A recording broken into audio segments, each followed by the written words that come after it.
বিলাকে মোক কৈছে আৰু গালিতকৈ বেছি হৈছে ইয়াত বোলে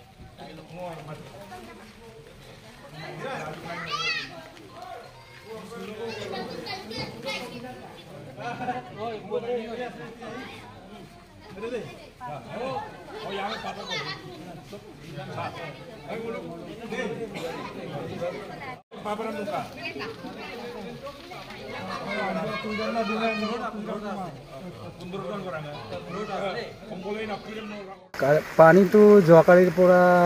হোৱা আছে ইয়াত 60-70 মান হ'ব কোনটো নদীৰ পানী এইটো আপোনালোকে কেনেকৈ এইটো আমাৰ বাইৰচিলাই নদী বুলি কয় বাইৰজনাই আৰু বাইৰচিলাই নদী কি সমস্যাৰ সন্মুখীন হৈছে আপোনালোকে আমাৰটোতো সমস্যা খোৱা পানীৰ সমস্যা বহুতেই আছে কটীয়াৰ সমস্যা আৰু খেতি আৰু গৰু ছাগলী চবেই সমস্যা হৈ আছে আৰু এতিয়া আপোনালোকে কেনেকৈ সহযোগ কৰি আছে এতিয়া আমি এনেকুৱাকৈ কিবা ভিজি পেলাই কিবা টিটি আহি থাকোঁ এনেকৈ প্ৰশাসনৰ মানুহ আহিছে নেকি নাই অহা নাই খোৱা পানীৰ সমস্যা কেনেকুৱা হৈছে খোৱা পানীটোতো নাটো ডুবি গ'ল আৰু এনেকাই পানী আজি 3 দিন ধৰি পেলাই একেবাৰে মেৰৰ ভিতৰত বৰষুণ আৰু পানী বৰাবৰ ৰাইজৰ ওপৰত চলি আছে আৰু আমাৰ এই ঘৰমান মানুহৰ একেবাৰে পানী ডুব গৈ আছে চাংঘৰ গোটেই চাংঘৰ এতিয়া মোৰ সৰু সুৰা দোকান এখন আছে গতিৰাম দোকান এখন তাত সেইটো ডুব গৈ আছে কোনটো নদীৰ পানী এনেকৈ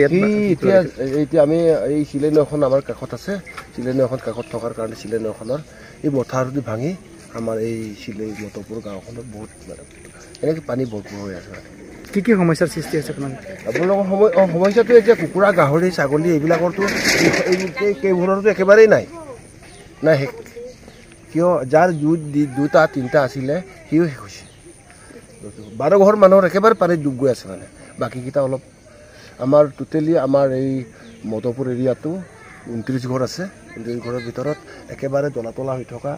আমাৰ লগৰ মানুহে একেবাৰে জলাতলা হৈ থাকে যোৱাকালি ৰাতিয়ে ৰেস্কিউ কৰি ইয়ালৈ লৈ অহা হ'ল 49 ইনমেটছ আৰু বাকী কিছুমান তাতে থাকি গ'ল প্ৰায়ভাগ কিন্তু শিশু মহিলা বৃদ্ধ প্ৰায়ভাগ আগুচি আহিছে আৰু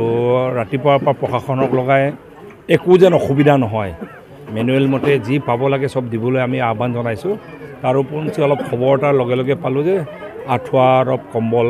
এখেতসকলে যিহেতু তিতি গৈছে আনিবও নোৱাৰিলে ৰেস্কিউ সময়ত সেইকাৰণে কম পৰাৰ কাৰণে আমি আঁঠুৱা কম্বল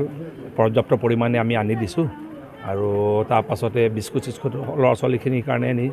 এটা যিহেতু ঘৰটো ফটককৈ এৰি আহি এনেকৈ এটা চখ হয় অলপ ইয়াত ফূৰ্তিত থাকিব পৰাকৈ বিস্কুটো দি দিছোঁ আৰু বেমাৰ আজাৰৰ কাৰণে যিখিনি আছে ডক্টৰকো ব্ৰিফ কৰা আছে কেম্প আছে প্ৰশাসন লগে অনবৰত আছে আৰু সব জেগাতে আমি ৰিলিফটো য'ত যেনেকৈ মেছেজ পাইছোঁ দিনৰ ভিতৰতে লগে লগে গাঁওবুঢ়াক মাতি মেলি মণ্ডলক মাতি লগে লগে দিব চেষ্টা কৰি আছোঁ আৰু কিন্তু পানীটো অদ্ভুত ধৰণে পৰহি ৰাতিৰ পৰা যোৱাকালি বাঢ়াৰ কাৰণে আমি কমিব বুলি ভাবিছিলোঁ যোৱাকালিও বাঢ়িলে বহুত আজিও বহুত জেগাত পানীটো কিন্তু এতিয়া জাষ্ট এঘণ্টা ৰিপৰ্ট আহিছে অলপ কমিছে বুলি কিন্তু ঠিকনা নাই আকৌ পাহাৰত পানী দিয়ে বৰষুণ দিলে আকৌ বাঢ়ি যাব তথাপি আমি ৰিলিফ ৰেস্কিউ ক'ৰবাত এম্বেংমেণ্ট ক'ৰবাত যিহেতু আমাৰ মেজৰ এম্বেংমেণ্ট যিটো আপোনাৰ ব্ৰহ্মপুত্ৰ লালি তাত এফেক্ট কৰা নাই কিন্তু ইৰোশ্যনটো হৈছে ইৰোশ্যনৰ কাৰণে ইমাৰ্জেঞ্চি য'ত হৈ আছে আমি পাৰ্কোপাইন দি RCC পাৰ্কোপাইন দি প্ৰটেকশ্যনৰ ৱৰ্ক কৰি আছোঁ আৰু যিখিনি উপনৈ আছে বেছিকেলি আমাৰ উপনৈখিনিয়ে আমাক বেছিকৈ এতিয়া এইবাৰ অসুবিধা দিছে কিন্তু উপনৈখিনি বাম হৈ গৈছে আৰু সেইটোৰ কাৰণে আমি যিখিনি মেজাৰ্ছ আমিতো আপোনালোকে দেখিছে এমাহৰ 2 মাহৰ আগৰ পৰা বানপানী অহাৰ আগতে প্ৰিকশ্যন মেজাৰ্ছবোৰ লৈছোঁ তথাপিও বহুত জেগাত উপনৈবোৰ বাম হৈ যোৱাৰ কাৰণে উফন্দি উঠি য'তে ত'তে বৈছে আমি য'ত যেনেকৈ পাৰোঁ প্ৰশাসনে নন ষ্টপ 24 ঘণ্টা লাগি আছে আমাৰ গোটেই বাহিনীটো সংগঠন জাতীয় সংগঠনো লাগি আছে পাৰ্টি মানুহখিনিও লাগি আছে ময়ো নিজে অন দ্য স্পট প্ৰত্যেক জেগাত নিজে ভিজিট কৰি আছোঁ আমি ৰাইজৰ অসুবিধা নোহোৱাকৈ দুৰ্যোগটোৰ পৰা বচাবলৈ আমি চেষ্টা কৰি আছোঁ